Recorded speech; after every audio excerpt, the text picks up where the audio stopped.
Today marks the end of an era for Xbox. More specifically, the news that has just come out today is that Xbox boss Phil Spencer is retiring from Xbox and Microsoft as a whole. I think most people expected this eventually, but we normally see this type of thing happen right at the end of a generation leading into a new generation. And with the ways things seem to be going with Xbox at the moment, I can't really see a new gen Xbox anytime soon. So it was a bit surprising to me to see him retire before the end of the Xbox Series generation of consoles. What I do want to say about Phil is it does seem that he tried his best to be a quote-unquote gamer, and sometimes that showed with the way he ran things at Xbox. Other times not so much, but without Phil Spencer, Xbox might already be gone, and I guess you can argue it's already gone as we know it, but with the disaster of the Xbox One generation, I think it is safe to say that Phil Spencer really was the one to save that generation for Xbox. He basically stopped that generation from killing Xbox altogether by changing things like the DRM, the always online, that generation first ran with. Phil said on Twitter, and I'm going to quote him here, "It's rare in life to know when a chapter is closing, but after 38 years at Microsoft, that moment has arrived for me. I've made the decision to retire and bring the next chapter to my life. It's a milestone that's given me a chance to reflect on the incredible journey I've been fortunate enough to share with so many of you." I think it's a great time for him to retire, and Phil is obviously a smart man. I think he sees the way things are going at Microsoft and Xbox, and he knows that he doesn't want that to be the part of his legacy that's remembered. He deserves respect for going out the way that he is.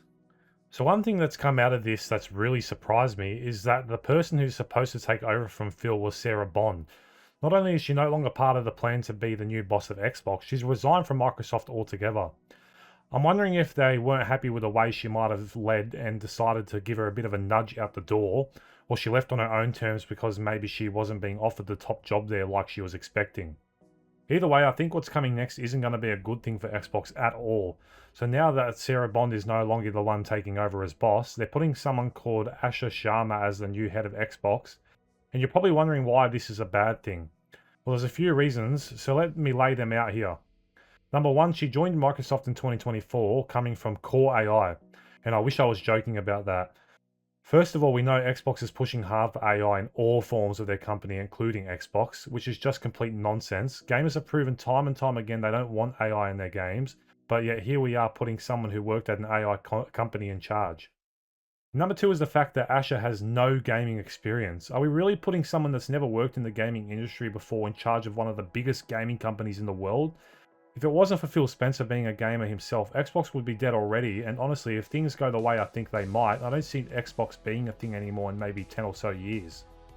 Now, funnily enough, on the topic of AI and gaming, Asha Sharma, who, let me remind you again, worked for an AI company, has come out and said Xbox will not chase short-term efficiency or flood our ecosystem with soulless AI slop. And that's some pretty funny PR speak right there. The way I see that being translated in real life terms, or the way that we would see it, is we're not going to push AI in your games until we think you won't be able to notice it, which isn't a good thing either. So now that all this has gone down, I want to add what I see happening from all this. Xbox will continue its plans to release the games they currently have, and which are mostly ready to begin with anyways, with the same plan that they had when Phil was there.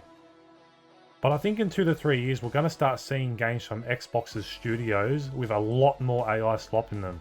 And I think this might inevitably lead to the downfall of Xbox. Microsoft does not need Xbox, and they won't keep funding it if it does not make them money. There's a reason why they're a multi-billion-dollar company. Xbox will never be the same, especially if they're going to put people in charge who have no experience in the gaming industry.